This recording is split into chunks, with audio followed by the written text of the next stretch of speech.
subscribe, like, share, and don't forget to press the bell icon. The storm hadn't even started yet, but the atmosphere inside the classroom felt as if something invisible had already cracked open. It was the kind of Tuesday afternoon that lingered too long. Gray clouds crouching low against the windows, fluorescent lights buzzing faintly above, and that strange weight in the air that made the dust particles visible as they floated like tiny ghosts between rows of wooden desks. Room 3B had always felt old, like it belonged to a school that no longer existed outside of its own memory. The paint peeled from the corners, water stains decorated the ceiling tiles like forgotten maps, and the creak of every chair sounded like it echoed from somewhere deeper than the floor beneath. It was the last period before dismissal, and yet time seemed to freeze, tick slower than usual, like it knew what was about to happen. 4 students stayed behind that day: Mia, Joel, Sarah, and Dev. It wasn't detention. They weren't even friends. They had just been grouped together for a group project on ancient rituals and belief systems. Mia had suggested something edgy: the Charlie Charlie game, a so-called Mexican pencil summoning ritual that was all over the internet years ago. Most people thought of it as a trend, like Bloody Mary or Ouija boards, a teenage challenge to break the boredom. Sarah rolled her eyes at first, calling it fake and juvenile, but Joel, the quiet one, spoke up. "It works," he said softly, like he wasn't supposed to say it out loud. "You just have to respect the rules." Dev laughed the hardest, always the skeptic, the one who mocked superstition, even when his voice trembled. He bet $20 it wouldn't work. That's how it began, not as a dare, not as curiosity, but as a joke layered in nervous laughter. The desks were pushed together, and 2 yellow number 2 pencils were carefully placed in a cross on top of a notebook. Charlie was written in all caps, on opposite sides of the page. Yes, in the top left and bottom right corners, no in the remaining 2. The room grew unnaturally quiet, as if even the school beyond room 3B didn't want to interfere. Mia took out her phone to film it, but Joel made her put it away. "He doesn't like being watched." That sentence didn't feel like it came from a teenager. It felt like a warning from something older, something borrowed. The lights flickered, not a lot, just enough to be noticeable. Joel cleared his throat, then whispered, "Charlie, Charlie, are you here?" The pencil didn't move. Dev snickered. "Try again," he said, grinning. So Mia leaned in closer. "Charlie, Charlie, can we play?" And then it happened. The top pencil moved, not fast, not dramatic, but a slow, deliberate shift, until it pointed directly at Yes. No breeze, no shaking, no trick. Dev froze, the color draining from his face, like someone had flipped a switch. "That's not funny," he mumbled, but no one laughed. Sarah stared at the paper like it had just spoken to her. Joel didn't flinch. "He's here," he whispered. "Now we ask." The air grew colder. A slow creak echoed from the hallway, even though the entire floor had emptied 20 minutes ago. Mia swallowed hard. "Charlie, Charlie, are you a demon?" The pencil trembled, but didn't move. Dev scoffed, regaining his confidence. "Ask him if he wants something." Joel didn't like that. He hesitated, but Sarah spoke first. "Charlie, Charlie, do you want one of us?" The pencil spun faster this time, jerking toward Yes, like it had been slapped. Dev shoved the notebook away. "This is stupid. It's just gravity, or air pressure, or some crap." But Joel stared at him, really stared, like he wasn't looking at a person anymore, but at something vulnerable. "He chose you," Joel whispered. "That's why you're trying to leave." Dev rolled his eyes and stood up, pacing. "No, I'm done with this." He kicked his chair aside, and that's when every light in the room blinked off. Total darkness for a full 2 seconds, long enough for Sarah to gasp, for Mia to grab Joel's arm, for Dev to stop mid-step. When the lights returned, something had changed, subtly, almost invisibly. The pencils were gone, The notebook had vanished, but no one had touched the table. Joel was the first to speak again. "He's not in the paper anymore," he whispered. "He's in here." His hand tapped his temple. What followed next didn't feel like fear. It felt like invasion, the kind where your own thoughts betray you, and you can't tell which memories belong to you, and which have been planted by something else. Dev walked to the door, but it wouldn't budge. The knob spun freely, as if disconnected from the lock entirely. Mia's phone wouldn't turn on, neither would Sarah's. Joel hadn't brought one. He just sat back down, eyes wide open, staring at the center of the desk, like he still saw the pencil moving. Then a sound broke the silence, the unmistakable scratch of pencil on paper. But there was no paper, and no pencil. Still, the sound kept going, louder, faster. It was writing. Something was writing. Sarah turned slowly toward the blackboard, which none of them had touched. Written there in deep, thick strokes were the words "Doicho will stay." Each letter was jagged, uneven, like carved by trembling hands. Joel stood. "It's a trade," he said quietly. "It's always a trade." Mia trembled. "Trade? What?" Joel turned to her. "Us. One of us doesn't leave. That's how he stays." Panic erupted. Dev banged on the door. Sarah started sobbing. Mia tried her phone again. Nothing. Joel sat back down calmly. "The game doesn't end until someone says goodbye the right way. You can't just leave." Dev didn't listen. He grabbed a chair and slammed it against the window, but it didn't shatter. It didn't even vibrate. It was like hitting concrete. "None of this is real," he screamed. But the room was real. The cold was real. The fear, the scratching sounds, real. And then came the voice. Not a human voice, not a ghostly one either. It was deeper than sound, like thoughts being screamed in your own brain, by something that hated being forgotten. "He's choosing," Joel muttered, barely audible. "He's choosing now." Then, the lights went out again. The second blackout didn't come with silence. It came with sound. Not screaming, not shouting, but whispering. Thousands of whispers, layered, tangled, overlapping, coming from nowhere and everywhere all at once. The kind of whispering that sounded like pencils scribbling across paper, pages being flipped, chalk dragging across the board, in frantic, looping sentences that made no sense. The kind of whispers that knew your name, but weren't saying it with any warmth. Mia gasped, clutching Joel's arm in the darkness, her nails digging into his sleeve, as though her grip could keep the room from swallowing her. Sarah stumbled backward, and hit the bookshelves, knocking over a stack of outdated textbooks that clattered loudly in the chaos. Dev froze in place, lips parted, as though the breath had been pulled straight out of his chest. And then, red emergency lights kicked in, dim and pulsing like the heartbeat of something watching. The chalkboard was no longer blank. Across it,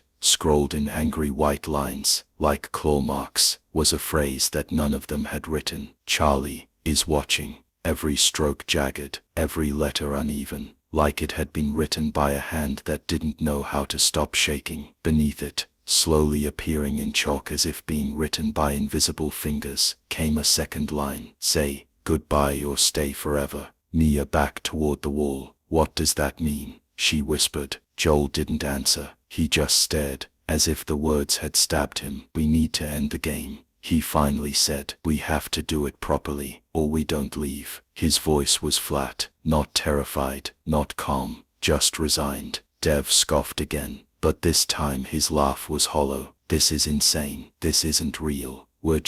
It's just stress, or some prank, or..." His voice cracked. He was breaking. Sarah dropped to her knees beside the desk where the notebook had been. Her eyes widened. "Guys, the paper's back." And it was, right in the center of the desk, untouched, perfect, the same pencil cross balancing impossibly atop the ruled notebook. "How did it get there?" Mia asked, inching forward. Joel stepped toward it slowly. "It never left." "We did." The sentence made no sense, yet it rang true. He picked up the top pencil and gently rebalanced it. Then he whispered, "Charlie, Charlie, may we say goodbye?" The pencil didn't move. They waited. Seconds stretched like hours. The red emergency light cast long shifting shadows across the classroom. Every corner looked deeper, darker. The pencil remained still. Try again, Sarah whispered, voice trembling. Joel did. Charlie, Charlie, may we say goodbye? Nothing, Dev paced. It's not working. He doesn't want to end it. Sarah shook her head, staring at the notebook. No, that's not it. He's waiting. For what? Mia snapped. Joel turned toward the door. For us to choose. Choose what? Dev growled. He already chose us. Joel shook his head slowly. No, he chose one of us. That's how it works. Someone stays behind. He needs a vessel. Mia gasped. You mean, like a sacrifice? Joel nodded grimly. It's not about killing. It's about trapping. One person becomes the new Echo. The one who whispers. The one who answers when the game is played again. Sarah covered her mouth. That's why the game always works in some schools. Because someone is always still here. Dev slammed his fist against a locker. No way. Screw this. I'm not playing. I didn't sign up to be possessed by some demonic pencil spirit. But Joel wasn't listening. He was looking toward the classroom door again, where something had just changed. A locker at the end of the hallway had creaked open, only it hadn't been opened before. Did you hear that? Mia whispered. He's here. Joel took a step back, eyes darting. He's making his move now. He wants to see who runs, because the first one to run is the one who stays. Sarah's voice cracked. What do we do then? Just wait. Let him choose. Joel sat back down. No, we take control. We choose for him. Dev shook his head violently.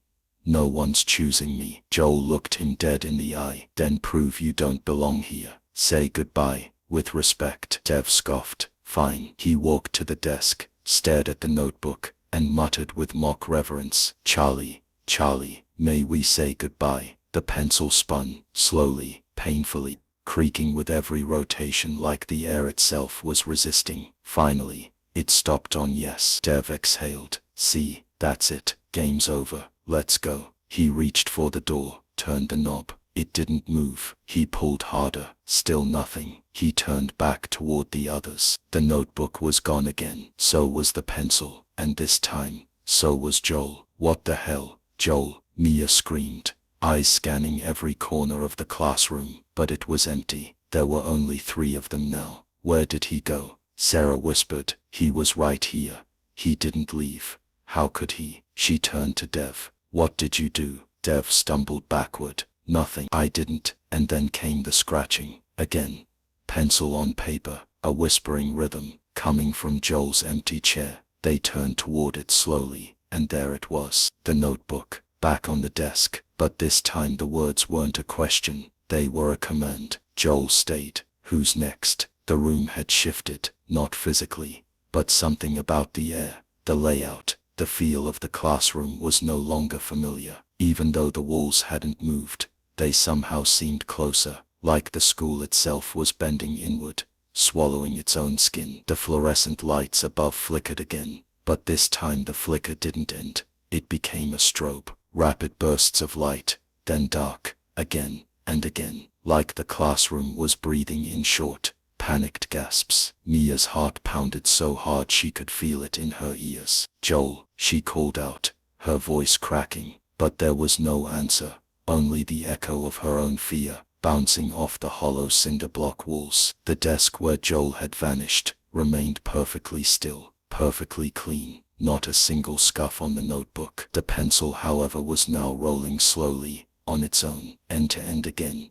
and again, and again, as if something invisible was pacing, waiting, deciding. What does it mean? Sarah whispered, her arms wrapped around herself. He said only one person had to stay. Why did it take Joel? Dev didn't respond. He was staring at the blackboard again. The writing had changed. The previous chalk message had been erased, violently, by the looks of it, with scratch marks still embedded in the board. And now, a new message sprawled across the surface in shaky, hurried strokes. The game never ends. Only transfers. Mia stepped back. It's not about one person. It's about keeping it alive, keeping it going. Sarah blinked, like a virus. Mia nodded slowly. Yes, Joel knew. That's why he said it needed a vessel. He didn't mean a sacrifice. He meant someone to carry it. The pencil abruptly stopped rolling. They all jumped. A low rumble echoed through the classroom, like thunder, but closer, more personal, like something just moved beneath the floor. Dev suddenly kicked the desk. Enough of this. I'm done playing games with invisible freaks. Charlie, you little demon pencil bastard, come out. Silence. Then the temperature dropped, rapidly, so fast that Sarah's breath fogged out of her mouth. Mia hugged her arms tightly, as goosebumps shot across her skin. Dev suddenly shivered. Why is it cold? He muttered. The heat was just working, but Mia knew. It's not the building, it's him. As if in response, the chalkboard cracked, literally cracked, right down the center. A thin jagged line split the slate, like lightning had struck it from the inside. A sound followed, the unmistakable screech of dozens of student desks, dragging across tile. Even though none had moved, the sound looped, echoing endlessly, around the classroom. It wasn't a haunting anymore, it was a warning. Then the whispers returned. This time, they weren't random, they were rhythmic, intentional. One name over and over, spoken in overlapping waves by 100 unseen mouths. Mia, Mia, Mia, Mia.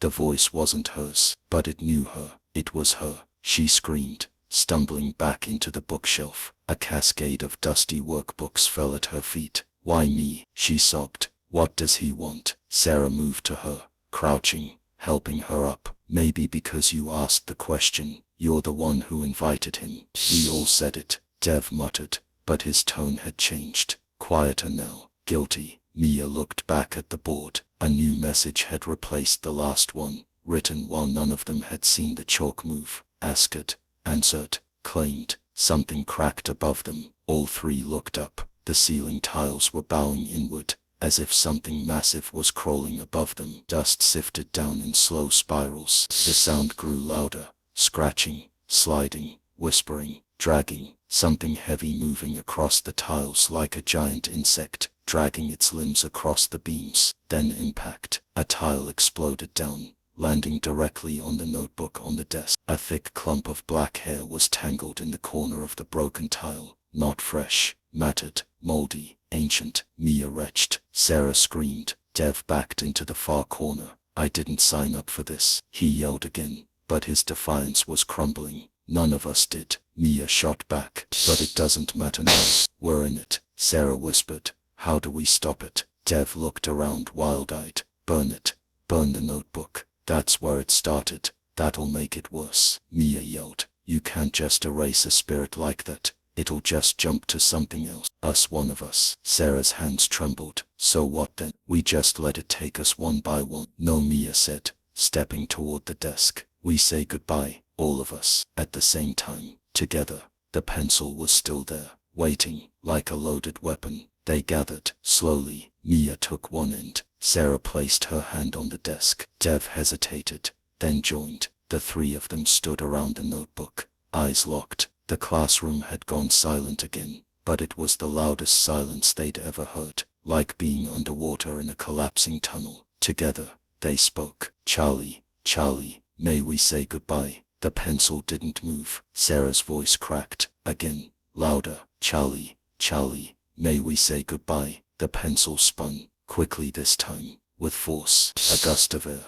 pushed outward from the desk as it rotated, flipping pages in surrounding books, making posters flutter on the walls. The air turned static heavy. Then, the pencil stopped. Oh no. All three froze. Then, in the faint red emergency light, the classroom door creaked open. The hallway beyond wasn't the same. It was darker, endless, lined with lockers that no longer looked modern or used. They looked like cages. And at the far end, through the flickering corridor, stood a figure. Joel. But he wasn't Joel anymore. He was staring directly at them. Eyes completely white, no pupils, no emotion, just blank, glowing spheres like polished chalk. His mouth was moving, but there was no sound. Then his hands lifted. One finger pointed directly at Dev. Mia screamed. Dev turned to run. Too late. The door slammed shut behind them. Joel was suddenly in the room. No footsteps, no transition, just there, in the far corner. The lights flickered harder,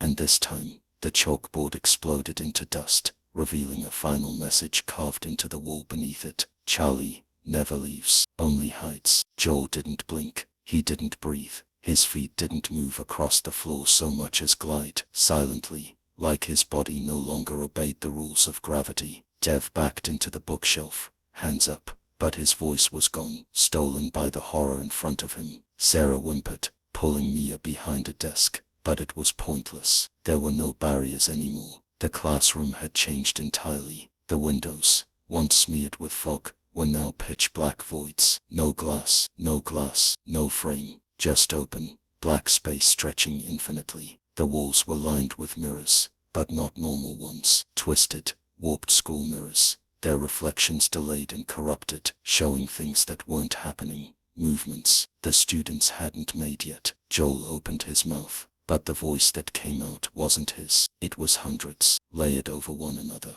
Male, female, old, young, children sobbing, teachers shouting, voices of panic, agony, confusion. All of them screamed one word in unison. Stay. Dev screamed back, lunging for the classroom door. But it wasn't a door anymore. It was a chalk outline of one, drawn directly on the brick wall, mocking them. The handle melted into the bricks like warm wax. He pounded his fists against it, but it didn't make a sound, not even an echo. Mia turned to Sarah. We have to end this. Not just leave, end it. How? Sarah cried. It said we can't say goodbye. We don't need his permission, Mia said. This isn't his world, it's ours. But it was his world now, because the classroom began to stretch. Literally, the rows of desks multiplied in both directions like a glitch in time. The chalkboard reappeared, then another, and another, an infinite hallway of classrooms growing out from theirs like roots. Joel, or the thing inside him, floated into the center of the room,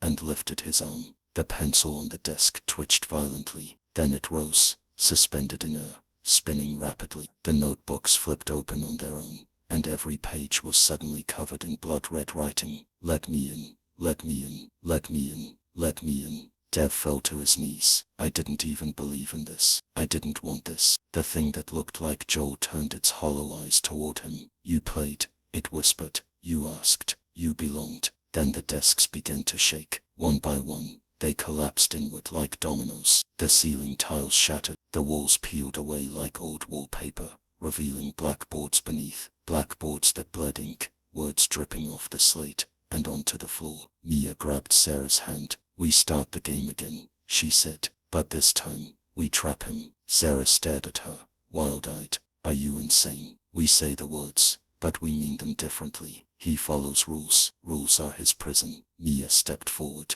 Charlie, Charlie, are you here? She shouted. The pencil dropped, straight down, then levitated again, rotated slowly. It stopped on yes. Sarah joined her, voice trembling. Charlie, Charlie, will you play again? The pencil rotated. Yes. Mia looked toward Joel. Then this is your turn. She grabbed the notebook, flipped to the back, and scrawled something quickly in pen. An ancient sigil she'd seen in the shadows of the blackboard earlier. A symbol with eyes, circles, crosses, unknowable but powerful. The second she finished, the classroom screamed. Not the people, the room, the chairs, the boards, the floor itself. Joel lunged forward, but no.